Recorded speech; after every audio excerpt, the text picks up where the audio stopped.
Então, pela virtude do Espírito, voltou Jesus para a Galiléia, e a sua fama correu por todas as terras em derredor. E ensinava nas suas sinagogas, e por todos era louvado. E chegando a Nazaré, onde fora criado, entrou num dia de sábado, segundo o seu costume, na sinagoga, e levantou-se para ler. E foi-lhe dado o livro do profeta Isaías. E quando abriu o livro, achou o lugar em que estava escrito: O Espírito do Senhor é sobre mim, pois que me ungiu para evangelizar os pobres. Enviou-me a curar os quebrantados do coração, a apregoar liberdade aos cativos, a dar vista aos cegos, a pôr em liberdade os oprimidos, a anunciar o ano aceitável do Senhor. Amém? Podem tomar assento.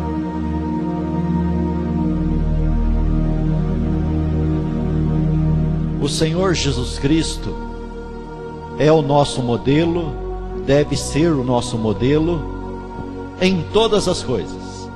Em tudo Ele é o nosso exemplo.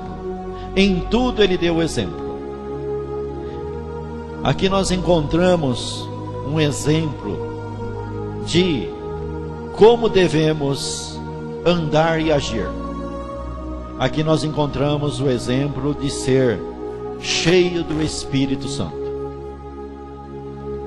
Você olha para o capítulo 4 de Lucas e encontra no primeiro versículo uma informação dizendo assim, que Jesus Cristo foi cheio do Espírito Santo e pelo poder do Espírito Santo foi levado ao deserto. Jesus, cheio do Espírito Santo e pelo Espírito Santo foi levado. Nós devemos pegar a exortação do apóstolo, que diz o seguinte: aquele que vive em espírito, que também ande em espírito. É uma contradição a pessoa que vive em espírito e não anda em espírito. O correto, o normal, o certo é viver em espírito e também andar em espírito. Mas como viver em espírito e andar em espírito? Olhando para Cristo, olhando para o contexto do capítulo 4, você volta no capítulo 3 e encontra a informação de quando e como Jesus Cristo foi cheio do Espírito Santo. O autor informa nos seus escritos que Jesus foi cheio do Espírito Santo por ocasião do seu batismo nas águas. Jesus Cristo foi até João Batista no Rio Jordão e passou pelo ritual do batismo nas águas.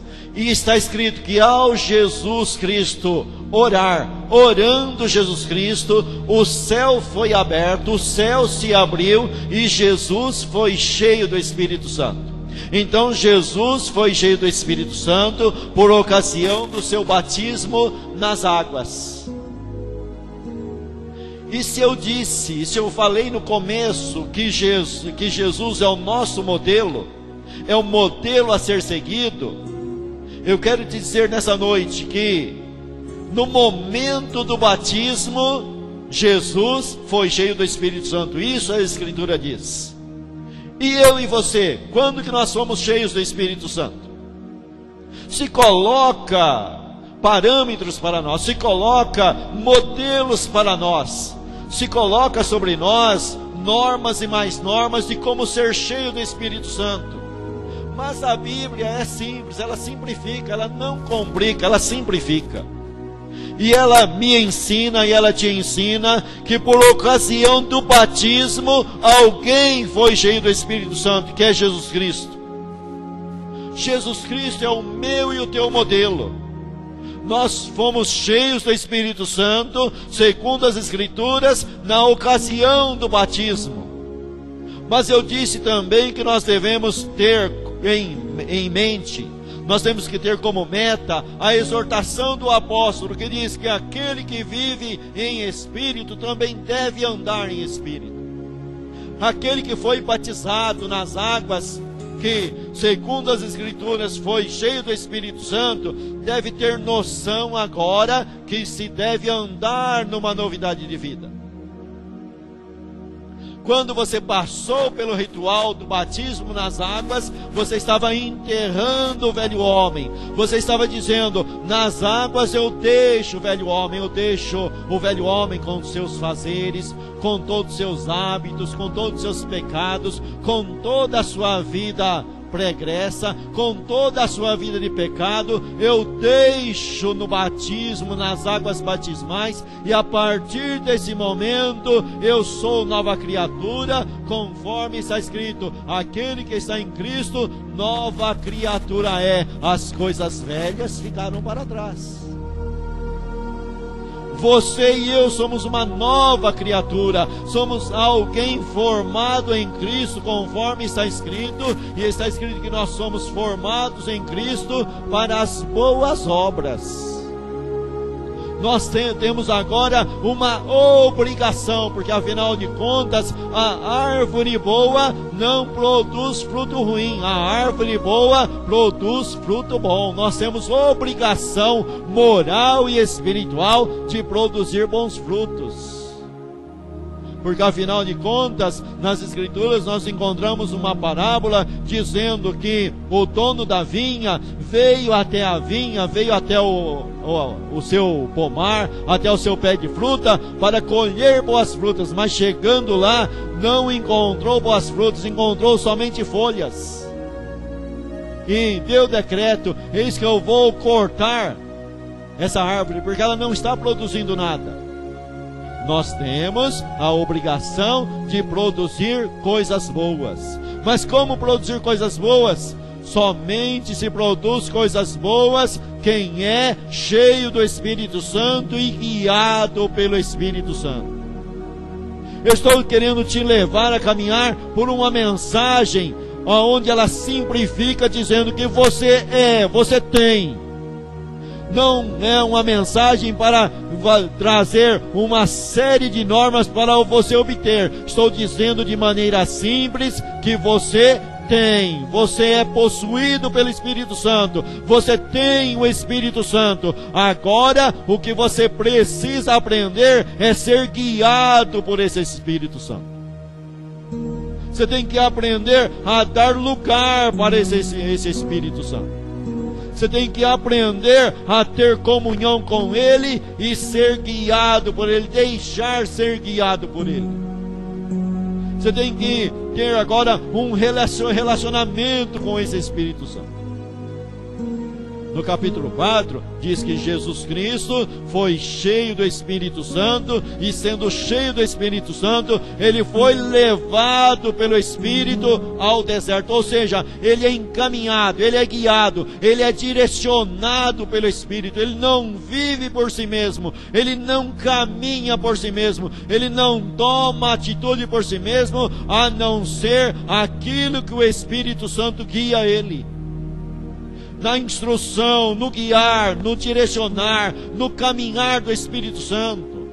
Você foi salvo e redimido, você foi perdoado, agora colocado no Espírito Santo para ser guiado pelo Espírito Santo. E você encontra no capítulo 4 o Senhor Jesus Cristo fazendo todo tipo de escolha de maneira correta e de maneira acertada.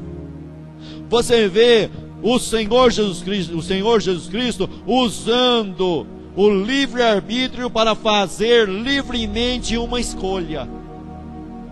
Se tem alguém que nós podemos defender nele um livre-arbítrio, em Cristo. Cristo é o ser humano, o homem, nascido homem, que toma toda a decisão de maneira correta, de maneira certa, nenhuma maneira errada.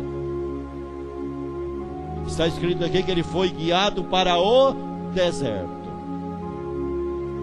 Deserto é um lugar que se fala de sofrimento, que fala de problema. É um lugar que o contexto diz que ele foi colocado lá e foi tentado durante 40 dias e 40 noites. Ele foi para o deserto com a incumbência dada pelo Espírito Santo de chegar lá e sofrer todo tipo de tentação. E não são todas as tentações que são descritas aqui. O apóstolo, o doutor Lucas e os demais apóstolos descrevem apenas o final da tentação. Ele diz assim, olha, ele pega de falar de uma maneira generalizada. Durante 40 dias e 40 noites, Jesus Cristo ficou ali no deserto, sofrendo tentações. Mas ele venceu todas. Mas sabe por que ele venceu? Porque ele era cheio do Espírito Santo. Porque o Espírito Santo quem conduziu ele até lá. O interessante é que no nosso meio, nós somos ensinados a buscar o Espírito Santo para fazer grandes coisas e ficar famoso. A se aparecer, a aparecer na mídia. É tanta coisa que se tira fora do contexto e se ensina o crente a buscar o Espírito Santo, mas ensina por motivos que não são os motivos que a Bíblia ensina. A primeira coisa aqui que a Bíblia ensina na vida de Cristo é que Jesus Cristo foi cheio do Espírito Santo para ser colocado à prova. E nós temos uma mentalidade de ser cheio do Espírito Santo para ganhar nome e fama, e não vemos, e não compreendemos, e não nos preparamos mentalmente para ver e enxergar que quando nós recebemos do Espírito Santo, recebemos do Espírito para ser colocados à prova e vencer essa prova. Faça uma comparação entre a vida de Cristo e a vida do nosso primeiro pai, o nosso primeiro patriarca, que é Adão. Adão, uma única prova, ele não venceu. Ele fracassou e entregou a humanidade toda na mão do diabo. Jesus Cristo foi tentado 40 dias e 40 noites e não cedeu 1 milímetro, não cometeu um erro sequer. E olha que Cristo tem nas mãos uma lei, um mandamento severo, difícil, e homem jamais na terra, a não ser Cristo, conseguiu cumprir a lei de Moisés, mas Cristo conseguiu. Cristo cumpriu toda a lei. Cristo trouxe sobre si toda a lei. Cristo não cometeu um erro. Apesar de tanto mandamento sobre ele, ele venceu e obedeceu todos os mandamentos. E o nosso primeiro pai, Adão, tinha um único mandamento, e esse único mandamento que ele possuía, ele transgrediu e nos deu em herança a morte. Mas Cristo venceu e obedeceu todos os mandamentos e nos deu em herança a vida eterna, porque ele venceu. E ele então é colocado à prova no deserto. Ele vai para o deserto para ser tentado, mas ali ele vence tentação sobre tentação. Ele vai vencendo todas. E ele diz assim: tem de bom ânimo, eu venci o mundo e vocês também vão vencer. Eu venci Satanás e vocês também vão vencer. Sabe como que vocês vão vencer? Pelo meu sangue, por amor ao meu nome, usando o meu nome, amando o meu nome, e pelo meu sangue que eu verti na cruz do Calvário, vocês também vão vencer toda a tentação. Se encha do Espírito para vencer a tentação. Ande em Espírito para vencer a tentação. E agora no capítulo 4, ele vai colocar aqui as últimas tentações aqui, que são as mais básicas, que qualquer ser humano erra nessas tentações. Satanás começa com a tentação da fome. Jesus jejuou durante 40 dias e 40 noites e teve fome. E é nessa fome é que Satanás vem tentar. Ele sabe, e nós também sabemos, que o homem, conforme está escrito lá nas palavras do sábio Salomão, que o homem se vende por um bocado de pão. O homem se vende por um bocado de pão. Basta ele estar com muita fome que ele se vende. Você vê o exemplo de Jacó e Esaú? Esaú vendeu o direito de primogenitura porque ele voltou de uma caçada aonde ele não obteve sucesso, ele não conseguiu achar nada, ele não trouxe na mão um alimento nem para o pai dele, nem para si mesmo. E ele então olha para a situação e pede a comida de Jacó, e Jacó fala: eu faço um negócio com você.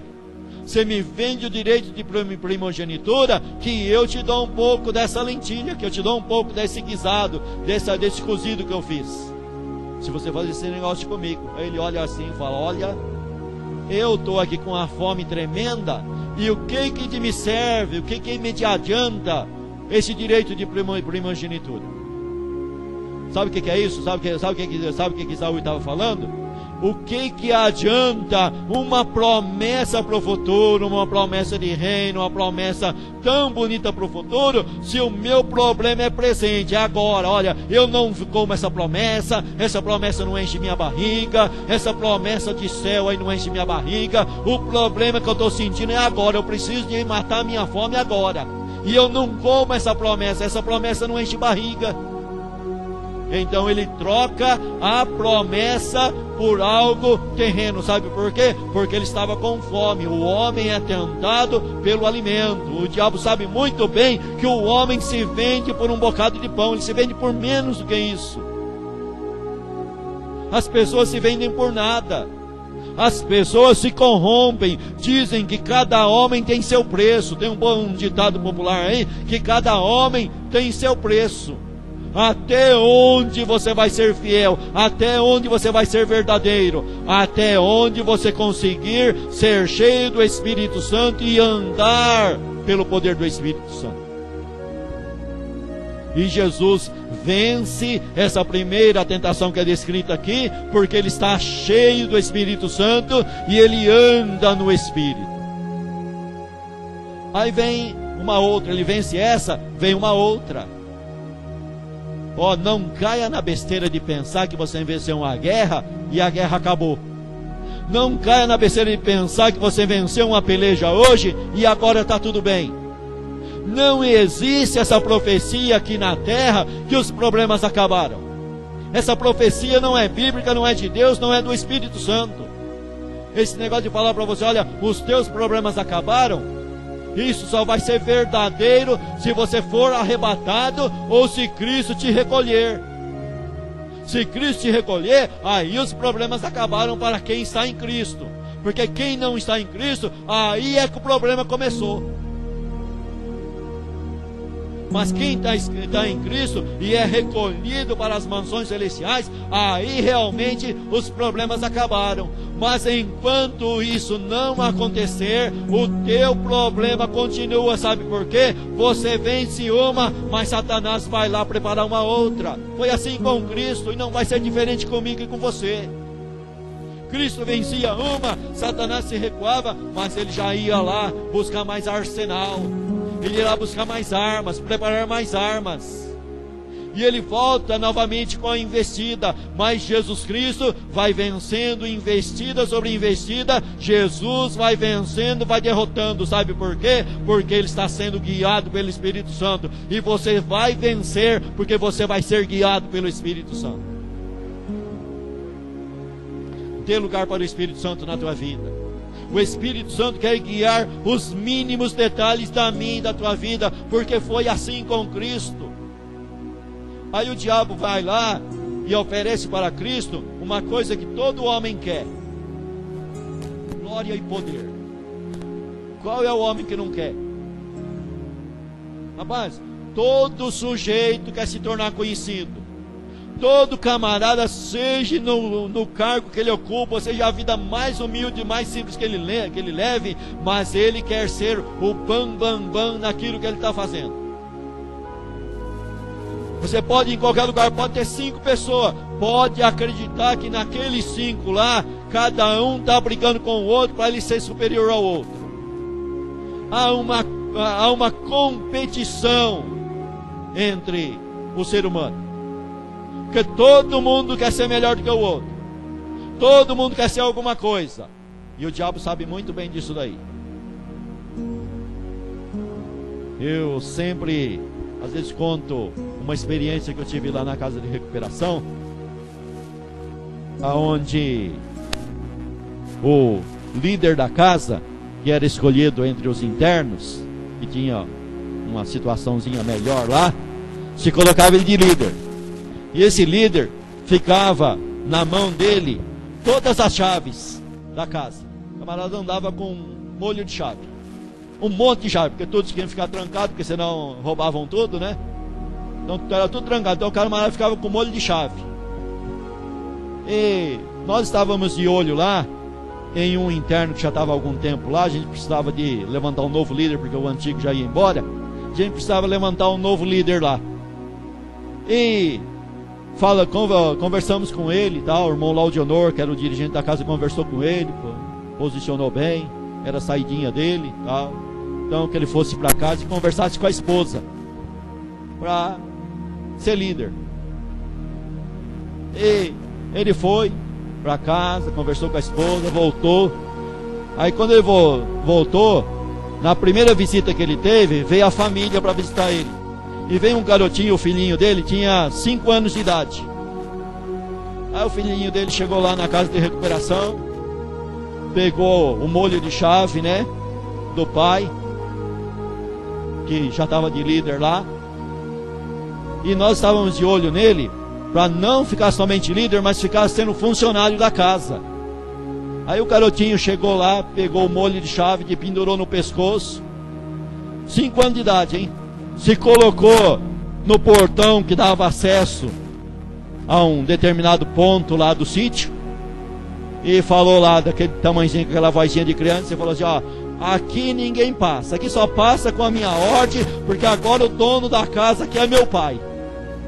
O dono da casa aqui agora é meu pai. Então aqui só passa com a minha ordem. Sem a minha ordem ninguém passa aqui nesse portão. 5 anos de idade, hein? Mas nós olhamos bem para aquilo lá, falamos, quer saber de uma coisa? Não vamos para oficializar esse camarada não. Se antes ele é oficializado já está assim, o filho dele já está desse jeito, imagina depois de ficar mesmo sendo funcionário. Pode ser o lugar mais simples. As pessoas sempre estão brigando para ser o maioral. E o diabo sabe disso. E o diabo chega para Cristo e fala, olha, está vendo toda a glória desse mundo aí? Está vendo todos esses reinos? Eu faço uma proposta para você, rapaz. Eu entrego para você tudo isso. A gente não precisa brigar, não precisa entrar em detalhes. Eu te entrego tudo isso se você se prostrar e me adorar. Mas o diabo sabe que o homem, mais do que depressa, o ser humano, mais do que depressa, vai aceitar isso daí. Já pensou, eu vou ser o dono de tudo, mas tá para mim, mas Cristo não. Sabe por quê? Porque Cristo é cheio do Espírito Santo e guiado pelo Espírito Santo. Voltando no caso de Saul, Cristo não entrega algo que é eterno em troco de algo que é terreno. Cristo não barganha com o celestial. Cristo não entrega o celestial em troca de algo que é terreno. Existe uma glória terrena, existe. Nesse mundo existe uma glória, existe. Os homens que obtêm uma glória nesse mundo, obtêm sim. Mas é uma glória passageira, é uma glória do momento, que não vai para a eternidade.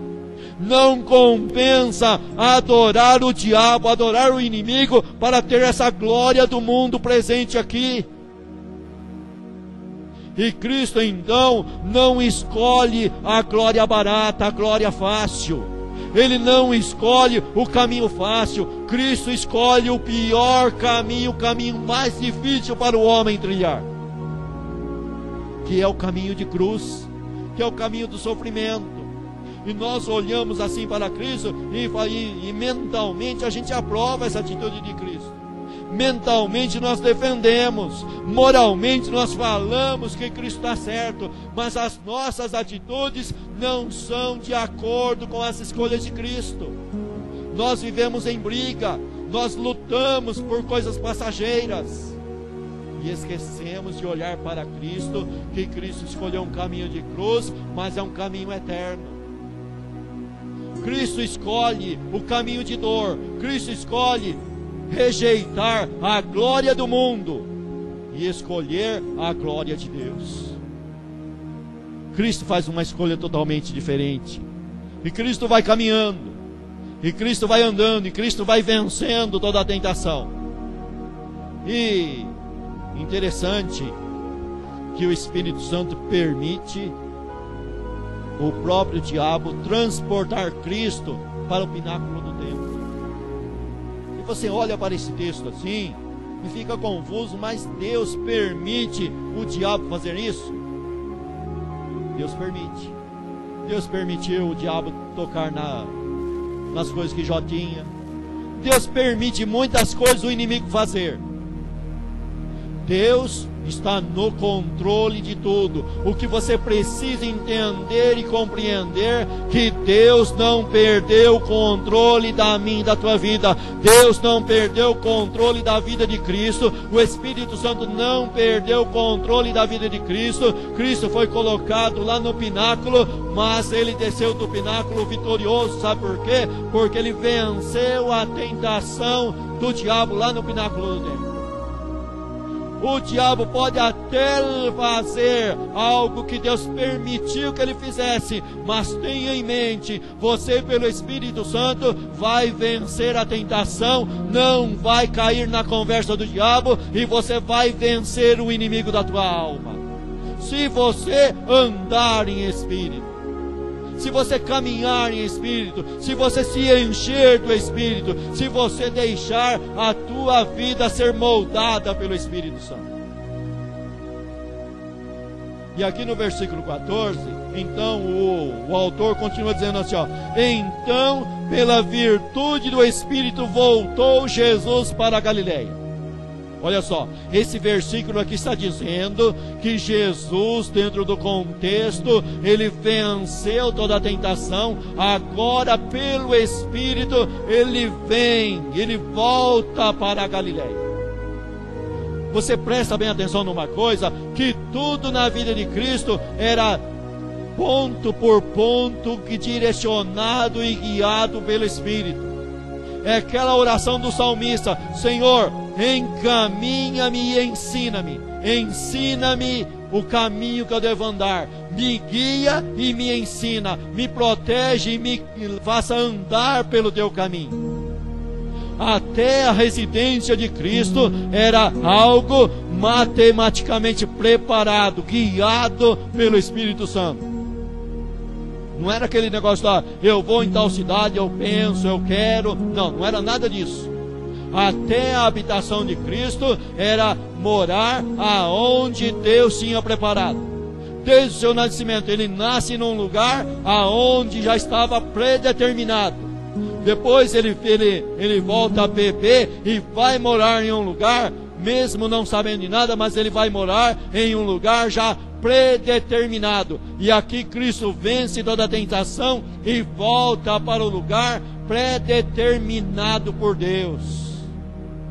Cada momento, cada passo, cada agir, cada pensamento, cada detalhe da minha e da tua vida deve ser guiada pelo Espírito Santo de Deus.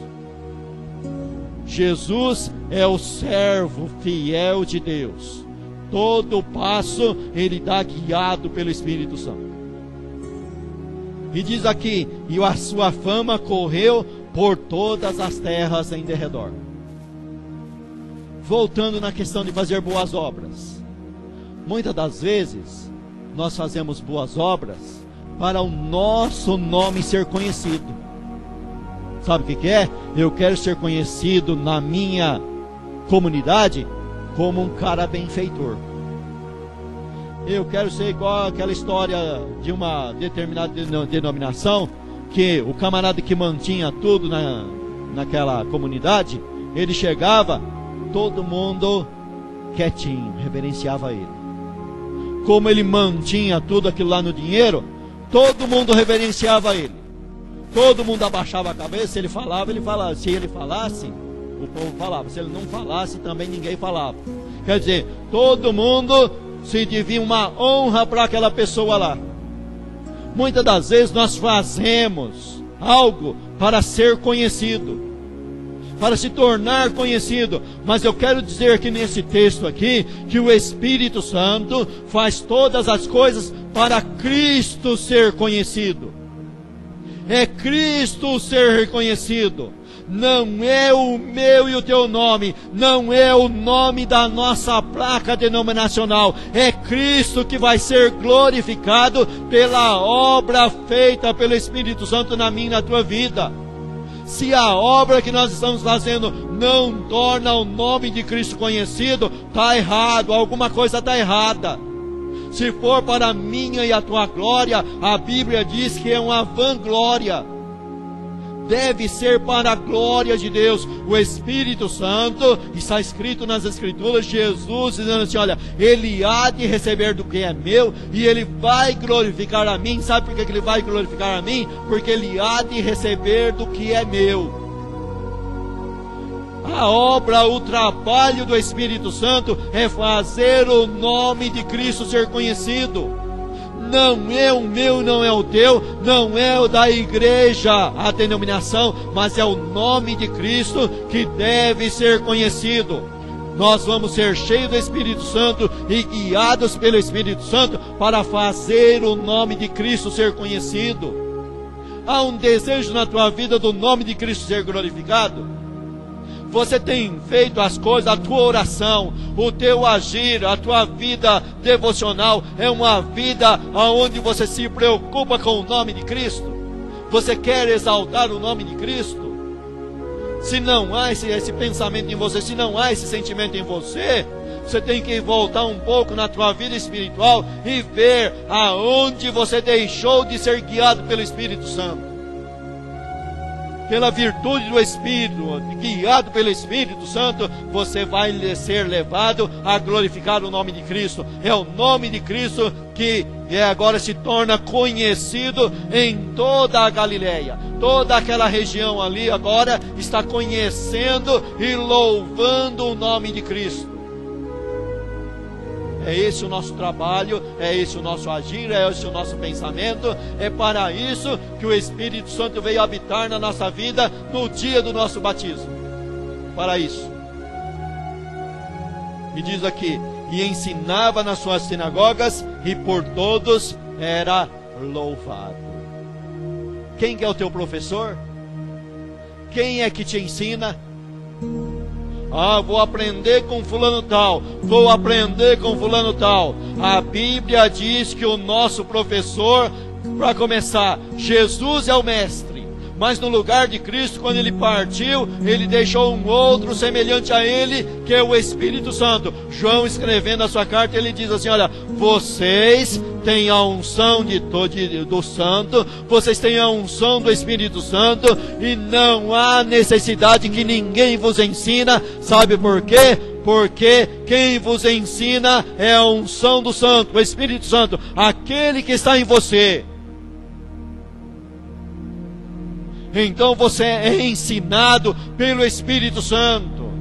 Você tem que ser ensinado pelo Espírito Santo. Quando eu venho aqui na frente trazer uma mensagem para você, isso deve ser apenas algo que o Espírito Santo já colocou no teu coração, que você já foi ensinado na tua casa. Deve ser apenas uma confirmação do que o Espírito Santo estava falando para você.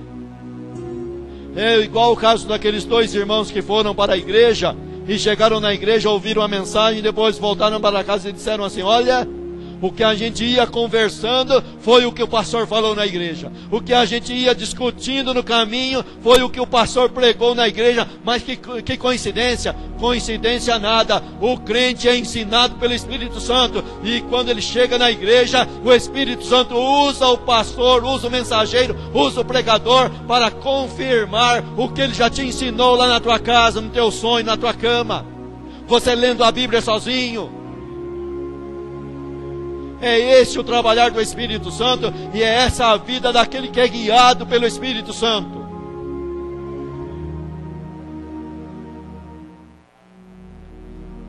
E chegando a Nazaré, onde fora criado, entrou num dia de sábado, segundo o seu costume, na sinagoga, e levantou-se para ler. Então agora Cristo, que é guiado pelo Espírito Santo, ele volta para sua casa, e aqui o texto diz uma coisa aqui, ó. E entrou no dia de sábado, segundo o seu costume. Dentro desse texto aqui, eu quero te dizer que o Espírito Santo nos ensina bons costumes. Jesus tinha um costume. Desde a sua infância, qual que era o costume dele? Estar na casa do Pai. Aqui dizia, olha, o templo era em Jerusalém, mas em todas as cidades existiam sinagogas. Cristo nunca faltava numa reunião da sinagoga. Se ele não estava no templo, ele estava na reunião da sinagoga. Era um costume que ele tinha, mas esse camarada é fanático, é religioso, é isso, é aquilo. Não, os bons costumes devem ser guardados, devem ser colocados em prática, devem ser praticados os bons costumes. A Bíblia diz que as más conversações corrompem os bons costumes. Não deixe os bons costumes. Cristo manteve esse bom costume de estar indo nas sinagogas. Estava cheio de gente falsa lá, estava. Do que não faltava a gente na sinagoga era gente falsa. E no templo também tinha tanta gente falsa que uma vez ele entrou no templo e pegou um chicote e deu uma surra em quem encontrou pela frente. Mas ele não deixou de ir no templo, ele não deixou de ir na sinagoga. Ah, lá no templo agora tem um monte de ladrão. Não tem problema. Um dia Cristo vai pegar o chicote e vai pôr todo mundo para correr. Quem não vai correr de lá é eu e você. Quem não vai deixar de congregar é eu e você. Você tem o costume de onde ir procurar um lugar para congregar? Ora, quando saímos de férias, se vamos passear em algum lugar, sempre procuramos um lugar para estar indo. Vamos ficar uma semana, 2 semanas num lugar de férias? Vamos lá, mas procuramos um lugar para estar indo. Certa feita estava eu e minha esposa lá na Praia Grande, ficamos uma semana lá, procuramos uma igreja para estar congregando. Vamos lá. Nós temos um bom costume de estar congregando. Aonde estou morando está longe, mas eu não perco o bom costume de estar congregando.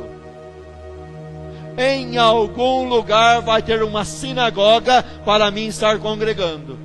Em algum lugar terá um templo, alguém reunido. Tem 2, 3 reunidos em meu nome, ali eu estou no meio deles. Eu tenho um bom costume.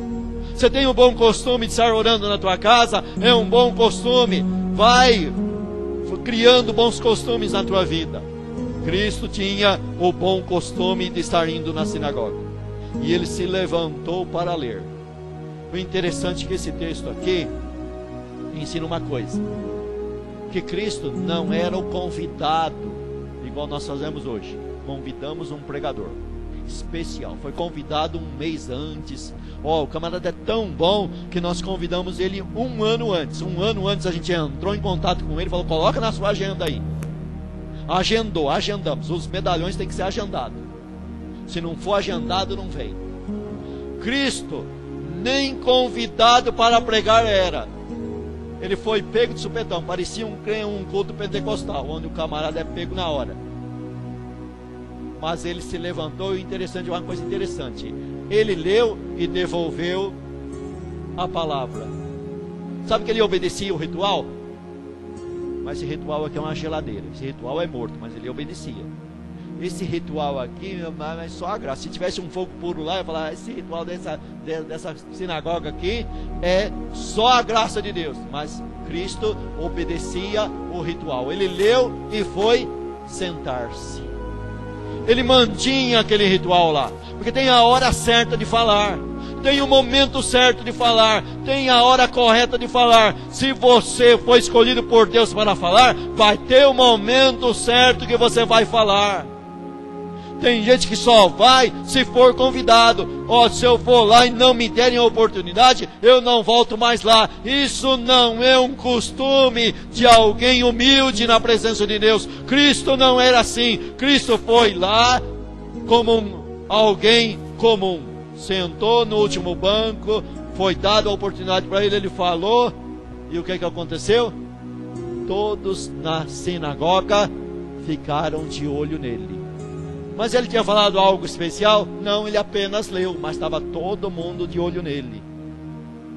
Nós pensamos que é a nossa eloquência, a nossa sabedoria, o nosso conhecimento. Não, não é nada disso. Cristo apenas leu e chamou a atenção de todos.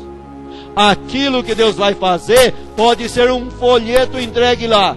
Você nem leu, apenas entregou o folheto, mas o Espírito Santo foi lá e tocou no coração, e colocou no coração, e fez a obra na pessoa. Por quê? Porque não é eu e você, é o Espírito Santo quem faz a obra. Nós apenas damos o testemunho, você apenas dá o testemunho. Jesus levantou, leu e foi sentar-se, e estava todos de olho nele. Não é para ficar de olho em você, é para ficar de olho em Cristo. Você tem que representar Cristo, você tem que trazer Cristo. Cristo tem que viver na tua vida. Cristo vivendo na tua vida, no momento certo, as pessoas que hão de olhar, olharão para Ele.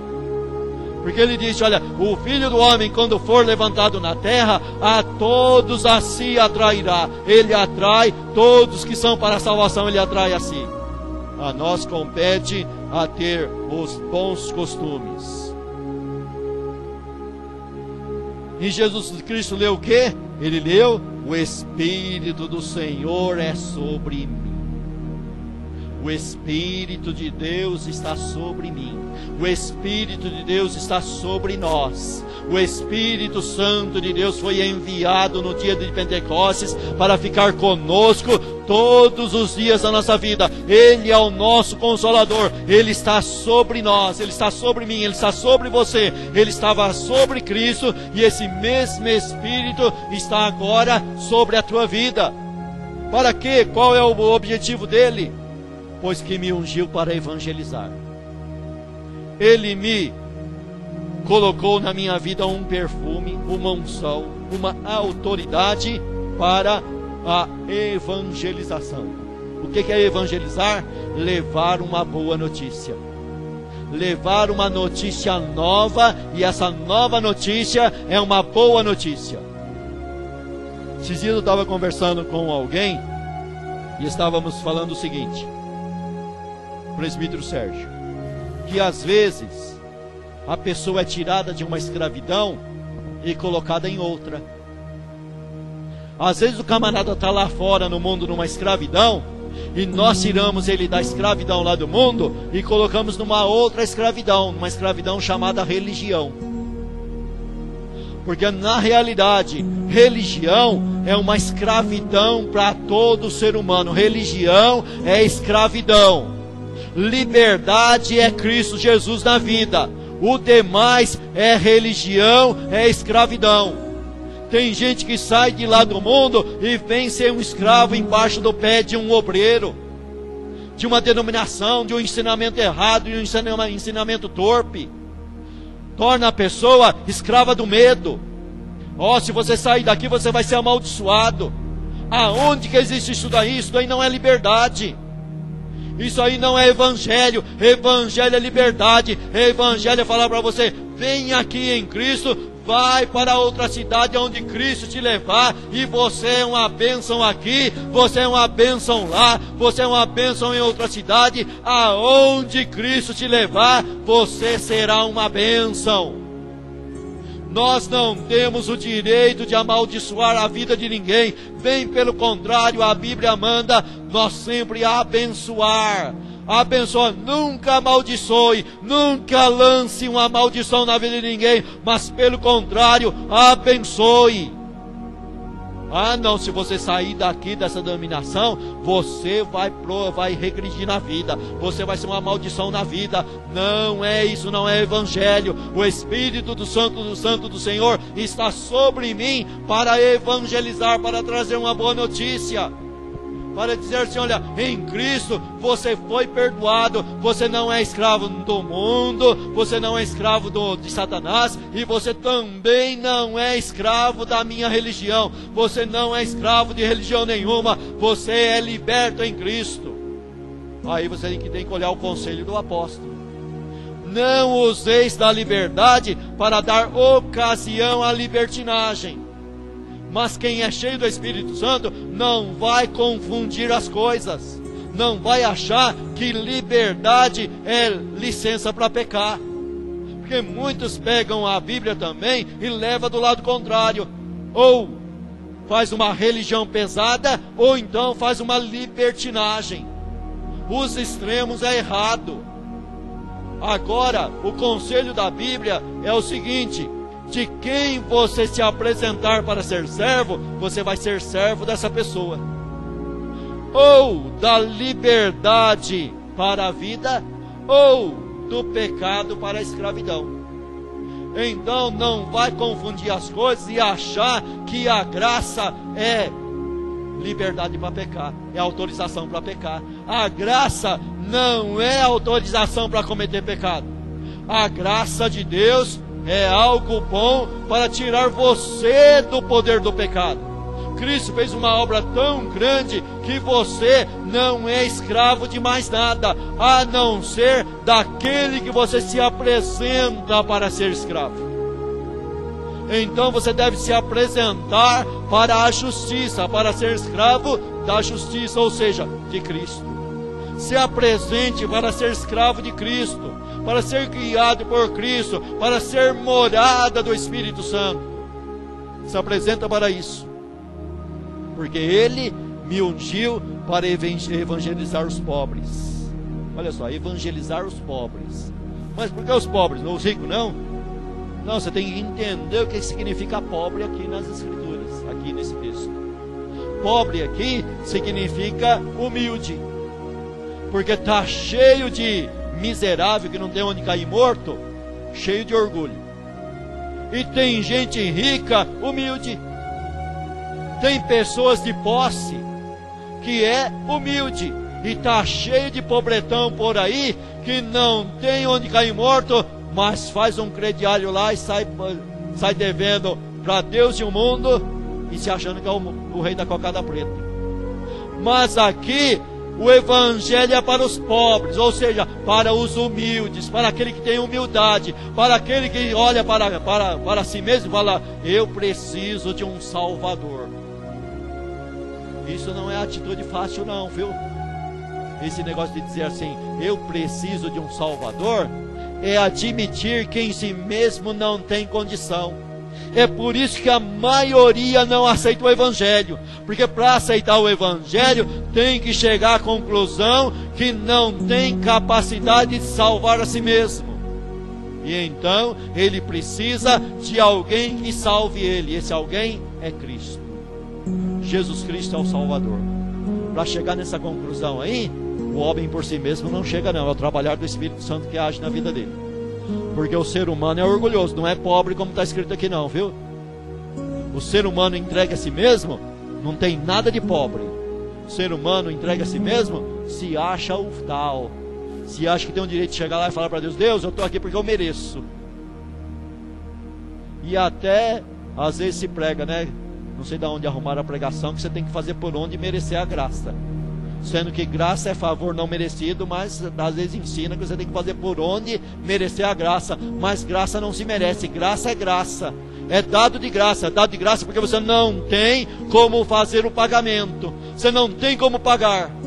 E Jesus Cristo então se coloca como fiador, se colocou como fiador, mas ele se colocou como fiador e já pagou, porque ele sabe que você não tem como pagar. Então ele é o nosso fiador, ele ficou por fiador e pagou o preço no nosso lugar.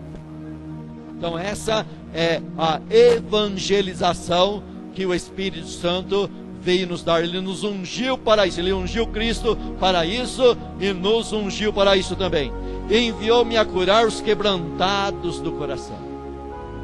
Quebrantado do coração, aquele que realmente chega naquele estado de humildade, chega para reconhecer que é um miserável, pobre, cego e nu e que precisa de Deus. Quebrantado do coração, aquele que chega no ponto de falar: olha, eu não tenho em mim mesmo condições de realizar nada, eu preciso da tua misericórdia. Esses recebem cura. Só recebe cura quem é quebrantado no coração. Quem não é quebrantado do coração não recebe cura espiritual. Pode fazer campanha, pode fazer jejum, pode fazer sacrifício. Quem não é quebrantado do coração não recebe cura. A cura só foi enviada para os quebrantados de coração. E aqui eu não estou falando de cura física, eu estou falando de cura espiritual. Estou falando de cura da alma, estou falando de cura do pecado, de ser perdoado do pecado. Aí depois ele vai falar da cura de cura física. A pregar liberdade aos cativos, a dar vista aos cegos, e a pôr em liberdade os oprimidos, e a anunciar o ano aceitável do Senhor. Aqui no versículo 19, sim, vem cura de todo tipo. Porque o Espírito Santo ungiu Cristo para estar fazendo todo esse tipo de cura. E Deus não tem mais obrigação nenhuma de fazer nada hoje. Sabe por quê? Se você olhar bem para essa escritura aqui, Cristo já fez tudo isso. Mas então agora você vai pregar cessacionismo? Não, não vou pregar cessacionismo. Vou pregar que hoje continua acontecendo essas coisas também, porque Jesus Cristo é misericordioso. Então não vem com esse negócio de falar de eu vou colocar Deus na parede, porque está escrito e ele é obrigado a fazer. Não, está escrito e é obrigado a fazer coisa nenhuma. Está escrito e ele já fez. Ele só repete se ele quiser, mas ele repete porque ele é gracioso, misericordioso. Ele é o mesmo ontem, hoje e eternamente, e ele continua curando de doença, curando de cegueira tanto física como espiritual. Ele continua fazendo sinais e maravilhas, milagres na terra, não porque ele é obrigado, porque se fosse por obrigação que está escrito, ele já fez. Mas ele continua agindo dessa maneira, porque ele é bom, porque ele é misericordioso, porque ele é bondoso. E está escrito aqui: encerrando o livro e tornando a dá-lo ao ministro, assentou-se, os olhos de todos na sinagoga estavam fitos nele. Aí se você continuar lendo aqui, vai ter uma contradição danada, hein? Porque esse povo que estava todo admirado com ele, sabe o que fez com Cristo? Levou ele lá no morro e falou: agora nós vamos jogar você daqui. Olha só como que é o ser humano. Estava todo mundo admirado com ele, mas levaram ele para o monte lá, e ele só não foi jogado ladeira abaixo, porque a hora dele ainda não havia chegado. Irmão e irmã, você que fala a verdade, você vai sofrer todo tipo de afronta, mas você não vai morrer antes da hora não. Cristo não morreu antes da hora não. Cristo morreu como estava escrito. Ele entregou a vida dele como estava escrito, mas ele não entregou antes da hora, ele entregou na hora certa. Sabe por quê? Porque era guiado pelo Espírito Santo. Cristo disse assim: olha, não tema os homens que podem matar a carne e além disso não podem fazer mais nada, mas deveis temer a Deus, que depois de matar o corpo tem poder para lançar no inferno o espírito e a alma. A esse vocês devem temer. E nós ficamos tão medrosos, né? Tão medrosos. Ninguém vai morrer antes da hora não. Ah, mas o Lula vai ganhar? Pode ganhar, mas você não vai morrer antes da hora. Será que ele vai perseguir? Será que tal religião, tal ideologia vai perseguir? Mas ninguém vai morrer antes da hora. Tudo no momento certo, na hora certa. Amém? Ele fechou o livro e se assentou. Que Deus te abençoe. Amém?